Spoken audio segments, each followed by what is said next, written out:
నమస్తే, welcome to Liya news. ఆంధ్రప్రదేశ్లో ఎన్నికల తర్వాత సైలెంట్ అయిపోయినటువంటి రోజా మళ్ళీ ఇప్పుడు యాక్టివ్ అయింది. తిరుమల తిరుపతిలో అత్యంత అవినీతి ఆరోపణలు ఎదుర్కొన్నటువంటి వారిలో మొదటి వ్యక్తి రోజా అనే చెప్పొచ్చు. అలాంటి రోజా మరి లడ్డు అంశం అప్పుడు స్పందించకుండా ఇప్పుడు తిరుమల ఘటన విషయంలో వచ్చి ఆవిడ రోజుకు ఒక ప్రెస్ మీట్ పెట్టి మాట్లాడుతున్నారు. ఈ రోజు అయితే ఆవిడ మొదటి ముద్దాయిగా చంద్రబాబునే చేర్చాలి అంటున్నారు. ఇప్పటి వరకు కూడా ఈ బాధ్యులు ఎవరైతే ఉన్నారో వాళ్ళపై చర్యలు తీసుకోలేదని చెప్పి తప్పుడు ఆరోపణలు చేస్తున్నారు అంటున్నారు. ఇక రోజా ఏం మాట్లాడారు, అసలు తిరుపతి గురించి తిరుమల గురించి మాట్లాడే హక్కు రోజాకుందా, ఇలాంటి విషయాలు తెలుసుకుందాం. మనతో పాటు ఉన్నారు సీనియర్ పొలిటికల్ అనలిస్ట్ ప్రసాద్ కానుమల్లి గారు. నమస్కారం. నమస్తే అమ్మా. సార్, ఇక్కడ ఆశ్చర్యం ఏంటంటే తిరుమల తిరుపతి గురించి రోజా గారు మాట్లాడుతున్నారు. సో ఇన్సిడెంట్ జరిగింది కాబట్టి ఇందులో ఎవరి తప్పులున్నా మనుషులు చనిపోయారు కాబట్టి సో ఎవరేమన్నా గవర్నమెంట్ తీసుకోవాల్సిన టైము. కాకపోతే బాధ్యులపై వెంటనే చర్యలు తీసుకున్న స్వయంగా ముఖ్యమంత్రి, డిప్యూటీ సీఎం, అలాగే టీటీడీ చైర్మన్ బహిరంగ క్షమాపణలు చెప్పినా కూడా దీన్ని వదలకుండా ఇంకా రాజకీయం చేయాలని చూస్తున్నారు వైసీపీ. అందులో ముఖ్యంగా ఈరోజు రోజా గారు మాట్లాడారు. సో మీరేం చెప్తారు సార్ దీని గురించి? సో డెఫినెట్గా అమ్మ, ఇప్పుడు రోజా అంటే ఒక రోతకి మారు పేరు రోజా, దాంట్లో ఎటువంటి సందేహం లేదు. ఇప్పుడు ఆంధ్రదేశ రాష్ట్రం అని కాదు, దేశవ్యాప్తంగా కానీ ప్రపంచవ్యాప్తంగా ఉన్న తెలుగు వాళ్ళు ఎవరైనా సరే రోజా ఏం మాట్లాడినా కూడా ఒకటి చెవులు మూసుకుంటారు, లేకపోతే టీవీ కట్టేస్తారు, లేదంటే లైట్గా తీసుకుంటారు. ఎందుకంటే అది ఒక రోత. ఇప్పుడు అసిద్ధాన్ని మనం చూస్తే అసిద్ధం మన శరీరంలోనే ఉంటుంది. ఒకసారి మనం విసర్జన చేసిన తర్వాత ఇది మన శరీరంలోనే ఉందని చెప్పి దాన్ని స్వీకరించలేము, లేకపోతే దాన్ని తీసుకుని ఒళ్ళో పెట్టుకుని ఊరేగలేము. ఈ రోజా వ్యవహారం కూడా అంతే. కాబట్టి ప్రజలు ఎవ్వరు కూడా ఈవిడ ఏమి మాట్లాడినా ఏమి చేసినా కూడా పెద్దగా రియాక్షన్ ఉండదు, పెద్దగా వాల్యూ ఉండదు. ఎందుకంటే తన వాల్యూ ఏంటో, తన వ్యక్తిత్వం ఏంటో, ఆ దిగజారుడుతనం ఏంటో మొత్తం యావత్ భారతదేశానికే కాదు యావత్ ప్రపంచానికి తెలుసు. రెండోది, ఆ విధంగా మొదటి ముద్దాయిగా చెయ్యాలి లేకపోతే ఉరి వేయాలి అంటే జగన్మోహన్ రెడ్డిని గ్యాంగ్లో ఉన్న మేజర్ మనుషుల్ని ఎప్పుడో వేయాలి. ఆ గత 5 ఏళ్లుగా జరిగిన మారణకాండ కానీ, భూ కబ్జాలు కానీ, లేకపోతే ప్రమాదాలు కానీ, అన్నమయ్య గేటు విషయంలో కానీ, కల్తీ సారాయి విషయంలో కానీ, రాష్ట్ర వ్యాప్తంగా ఆ బోటు మునిగిపోయిన వ్యవహారంలో కానీ, కచ్చులూరు బోటు వ్యవహారంలో కానీ, ఈ విధంగా ఎన్నో సంఘటనలు జరిగినాయి మనకి రాష్ట్రంలో. 30 మంది, 40 మంది, 25 మంది, దగ్గర కొన్ని కుటుంబాలు కనపడకుండా పోని. ఇది అన్నమయ్య గేటు విషయంలో. ఇది కేవలం వీళ్ళ యొక్క ఇసుక అమ్ముకోవడం కోసం, ఆ ఇసుక ఎక్కడ కొట్టుకుపోద్దో గేట్లు తీస్తే అని చెప్పి కావాలని చెప్పి గేట్లు తీయకుండా పెట్టి ఆ విధంగా ఒక 4 ఊళ్ళు సర్వనాశనం అయిపోవడానికి కారణం జగన్మోహన్ రెడ్డి అండ్ ఆ యొక్క మాఫియా. ముందు వాటి గురించి మాట్లాడితే బాగుంటుంది. సో రెండోది, సంధ్యా థియేటర్కి, అల్లు అర్జున్ కేసుకి, ఈ కేసుకి ఆవిడ సమన్వయం చేసి మాట్లాడుతున్నారు, సంబంధం పెట్టి మాడుతున్నారు, లింక్ చేసి మాడుతున్నారు. అసలు దానికి దీనికి సంబంధం ఉందమ్మా? నక్కకి నాగలోకానికి ఎంత ఉంటుంది? అక్కడ జరిగిన సంఘటన ఏంటి? పోలీస్ ఆఫీసర్లు only me unit including your hero రండి, సినిమా చూసిపోండి, దానికి ఒక 25 మంది పోలీసులను కేటాయిస్తున్నాం, రోడ్ షో చేయొద్దు, బహిరంగ ప్రదర్శన చేయొద్దు బయట అని చెప్పడం జరిగింది. పర్మిషన్ ఇవ్వలేదు. ఆయన హీరో గారు వెళ్ళారు, రోడ్ షో చేశాడు, చనిపోయిన తర్వాత కూడా రోడ్ షో చేయకుండా ఇంటికి వెళ్ళాడు. సో దానికి కారణం అల్లు అర్జునే కదా. రోడ్ షో చేయబట్టే కదా ఆ 7 థియేటర్లో ఉన్న ఆ రోడ్లో ఉన్న జనం అంతా కూడా ఒక్క థియేటర్ గారికి రావడం, అక్కడ తొక్కుదాడి జరగడం, అన్ఫార్చునేట్గా ఆ లేడీ చనిపోవడం, ఆ బిడ్డ ఏమో ఇప్పుడు కొట్టుమిట్లు ఆడుతున్నాడు, ఆ బ్రెయిన్ డెడ్ అయ్యి. సో ఇక్కడ ఏమైనా బాబు గారు రోడ్ షో చేశారా, లేకపోతే అక్కడైనా పబ్లిక్ మీటింగ్ పెట్టారా, లేకపోతే బాబు గారు సంఘటన జరిగే స్థానంలో ఉన్నాడు? అంటే కడుపుకు అన్నం తింటుందా, అసిద్ధం తింటుందా? అసలు చెప్పు తీసి కొడితే దీన్ని 32 పళ్ళు రాలగొట్టాలి దీన్ని. అసలు మనిషి జనం ఎత్తిందమ్మా. ఇదే తిరుపతిలో ఎన్ని అక్రమాలు అన్యాయాలు వెళ్ళినప్పుడల్లా పంది పిల్లల్ని వేసుకు తిరిగినట్టుగా, ఒక ఊరకుక్క పిల్లల్ని వేసుకు తిరిగినట్టుగా ఏ రోజు చూసినా తిరుపతి మాడవీధుల్లోనూ తిరుపతి కొండపైనే తిరిగింది. టికెట్లు అమ్ముకుంది, నానా రకాలుగా ఆ కొట్లోళ్ళ దగ్గర వాళ్ళ దగ్గర మామూలు వసూలు చేసుకుని రకరకాలుగా డబ్బులు సంపాదించింది. ఈ రోజు చెప్పమానండి, మనస్సాక్షిగా చెప్పమానండి, ఈ రోజా లతారెడ్డి అలియాస్ రోజా సెలవుమని ఒక మాట చెప్పండి మీరు. నిజంగా నీకు సిగ్గు ఎగ్గు ఉంటే, నిజంగా నువ్వు ఒక అమ్మకే అబ్బకే నువ్వు జన్మ పుట్టిన దాని అయ్యి ఉంటే, నువ్వు గుండె మీద చేసుకుని నా బిడ్డల సాక్షిగా, నా భర్త సాక్షిగా, నా తాలి సాక్షిగా చెబుతున్నాను, నేను కొండ మీద ఎటువంటి అక్రమానికి పాల్పడలేదు, కొండపైన ఎటువంటి నేను చిన్న అవినీతి చేయలేదు, నాకు ఎటువంటి పాపం తెలియదు అని ఒట్టే చెప్పమనండి. ఏడుకొండలో సాక్షిగా అలిపిరి మెట్ల దగ్గర ఒట్టే చెప్పమని చెప్పండి. ఎందుకండి ఈ దారుణాలు?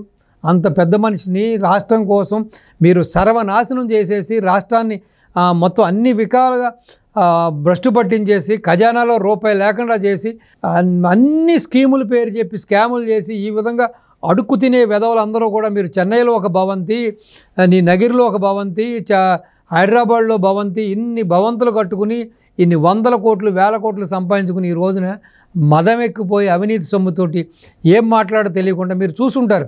ఒక థర్డ్ రేటెడ్ అనమాట, ఒక థర్డ్ రేటెడ్ లేడీ ఒక ఐసీయూకి వెళ్తా, జగన్మోహన్ రెడ్డి ముందు వెళ్తా ఇలా చీర ఎగగట్టుకుని ఒక లేబర్ వేషాలు వేస్తూ లేబర్ ఒక స్త్రీలాగా అరుపులు కేకలు వేసుకుంటే జై అన్న జగన్ అన్న అని అరుస్తుంది.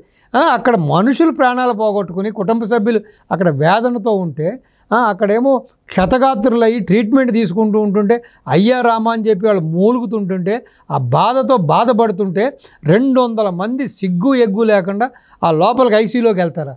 అసలు ఐసీయూకి ఎన్నోసార్లు హాస్పిటల్లో చేరింది కదా, ఎన్నోసార్లు ట్రీట్మెంట్ తీసుకుంది కదా, ఎన్నోసార్లు ఆపరేషన్లు చేయించుకుంది కదా. ఎప్పుడైనా ఐసీయూకి ఈవెన్ కుటుంబ సభ్యులను కూడా అలౌ చేయరు అవసరం అవుతాయి. అయితే ఇంపార్టెంట్ అనుకుంటే 1 by 1 చూసి రమ్మంటారు, లేదు పేషెంట్ కండిషన్ క్రిటికల్గా ఉంటే అది కూడా అలౌ చేయరు. బయట గ్లాసులోంచి చూడండి అని చెబుతారు, అంటే ఇన్ఫెక్షన్స్ వస్తాయని. సిగ్గు లేకుండా ఈ విధంగా నడుచుకుని ఈ విధంగా చేసి తగుదునామా అని చెప్పి ఎన్నిసార్లు ఒక పెద్ద ఆయన రాష్ట్ర ముఖ్యమంత్రి, ఎంతో రాష్ట్రానికి చేసిన వ్యక్తి, ఉమ్మడి రాష్ట్రంలో ముఖ్యమంత్రిగా చేసిన వ్యక్తి, అంతకుముందు 14 ఏళ్ళు ముఖ్యమంత్రిగా చేసిన వ్యక్తి ఈ రాష్ట్రానికి గాడిని పెట్టడం కోసం అహర్నిశలు కష్టపడుతుంటే అసలు రెక్కల ముక్కలు చేసుకుని తింటున్నాడో లేదో మహానుభావుడు తెలియదు. కుటుంబ సభ్యులతో గడపకుండా ఓ పండగ లేదు, మంచి లేదు, చెడ్డ లేదు. ఎంత కష్టపడుతున్న వ్యక్తి ఇన్వెస్ట్మెంట్లు తీసుకురావడం కోసం ఇన్ని చేస్తుంటే ఏదో విధంగా బురద జల్లాలి, దాని నుంచి రాజకీయ లబ్ధి పొందాలి. బురదలో పందుల్లాగా తయారయ్యి ఎప్పుడు అవకాశం వస్తుందా, ఎప్పుడు శవం కనపడుతుందా, ఆ శవాన్ని పట్టుకుని ఊరేగుదాం, ఆ శవ రాజకీయం చేద్దాం, 4 ఓట్లు తెచ్చుకుందాం, మళ్ళీ అధికారంలోకి వద్దాం, మళ్ళీ రాష్ట్రాన్ని పూర్తిగా నాకేద్దాం అనే ఆలోచన తప్పించి ఎక్కడైనా బాధ్యత ఉందమ్మా? ఎవరైనా ఆ విధంగా ప్రవర్తిస్తారా? ఏదేమైనా ఒకటమ్మా, నేను ఈ ప్రభుత్వాన్ని కూడా నేను తప్పుపడుతున్నానమ్మా. ఇన్ని తప్పులు చేసి, ఇన్ని అవకతవకలు చేసి, ఇన్ని అక్రమాలు దుర్మార్గాలు చేసి టూరిజం మినిస్టర్గా ఇన్ని చేసిన ఒక లేడీ ఈ రోజున బయటకు వచ్చి ఈ విధంగా నోటుకొచ్చింది పేలుతుందంటే నిజంగా ఈ యొక్క గవర్నమెంట్ యొక్క అతి మంచి అనుకుంటారో, అసలు తీసుకెళ్ళి లోపలేసి మక్కిలు ఎరగదీసి ఆ డబ్బులన్నీ రికవరీ చేయకుండా ఈ విధంగా బయటకు వచ్చి అవాకులు చవాకులు పేలుతుంటే కూడా ఇంకా మనం అవన్నీ ఇంటూ కూడా చెవుల్లోంచి రక్తాలు కారుతుంటే, హృదయం బరువెక్కుతుంటే, హృదయం ఏమో బద్దలవుతుంటే కూడా మళ్ళాంటి అభిమానించే వాళ్ళకి అంత బాధ కలుగుతుంటే కూడా మరి ఈ అధినాయకుడు కుటుంబ సభ్యులకి, లేకపోతే ఈ సంకీర్ణ ప్రభుత్వంలో ఉన్న నాయకులకి మరి ఇంకా కూడా చీమ కుట్టినట్టు కూడా లేదంటే కూడా నిజంగా నాకు చాలా బాధగా ఉందమ్మా. అసలు ఏ తప్పు చేయకుండా పెద్ద ఆయన్ని ఈ విధంగా తూర్పులు పడుతూ పెద్ద ఆయన్ని ఐరన్ లెగ్ అని అదని ఇదని ఈ ఏకవదన చంపోతంతో నోటుకు వచ్చినట్టు మాట్లాడుతుంటే నెంబర్ 1గా చేర్చాలా? నెంబర్ 1గా చేర్చడానికి మీలాగా అవినీతికి పాల్పడ్డా, మీలాగా మర్డర్లు చేశాడా, దుర్మార్గాలు చేశాడా, భూ కబ్జాలు చేశాడా, లేకపోతే కుటుంబాన్ని నాశనం చేశాడా, రాష్ట్రాన్ని నాశనం చేశాడా, దోచుకున్నాడా, లేకపోతే దాచుకున్నాడా, ఏం చేశాడని నెంబర్ 1గా చేర్చాలి. లేకపోతే దగ్గరుండి ఆయన వెళ్ళి వీళ్ళందరూ 6గురిని చంపాడా? కాబట్టి ఈ ప్రభుత్వం కూడా ఇంకా ఉపేక్షిస్తే వీళ్ళు ఇలాగే మాట్లాడుతూ ఉంటారు, ఇలాగే గ్లోబల్స్ ప్రచారం చేస్తారు. కాబట్టి ఎప్పటికైనా సరే వీళ్ళ నోళ్ళకి తాళాలు పడాలన్నా, వీళ్ళ యొక్క బుద్ధి రావాలన్నా కూడా ఈ ప్రభుత్వం కఠినంగా ఆడలేదు మడలేదమ్మా. తప్పు చేస్తే ఆడేంటి మగేంటమ్మా? ఇక్కడ సానుభూతి ఏంటమ్మా? ఎందుకు సానుభూతి చూపించాలి? అది పేరు నాని పెళ్ళం జయసుధ అయినా, లేకపోతే ఇంకొక అతని భార్య అయినా, లేకపోతే రోజా అయినా, ఇంకొక ఎక్స్ అయినా, ఓయ్ అయినా, ఆడేంటి మగేంటమ్మా? తప్పు చేస్తే తప్పే కదా. ఇప్పుడు మర్డర్ చేస్తుంటే భర్తను ఒక లేడీ మర్డర్ చేస్తుంది, లేకపోతే ఒక వ్యక్తిని ఒక లేడీ మర్డర్ చేస్తుంటే ఆవిడని తీసుకొచ్చి జైల్లో పెట్టట్లేదా? హంతకురాలని చెప్పి ముద్ర వేయట్లేదా? మరి ఇక్కడ ఎందుకు ఇంత అవినీతి చేసి, ఇన్ని దుర్మార్గాలు చేసి ఇంకా తగుదునమ్మా అని చెప్పు ప్రభుత్వం మీద, ప్రభుత్వ అధినేత మీద ఎన్ని అవాకులు చవాకులు పేలుతుంటే కూడా ఈ ప్రభుత్వం ఇంకా కూడా నిమ్మకు నీరెత్తినట్టు ఇంకా కూడా ఎన్ని సహిస్తారు?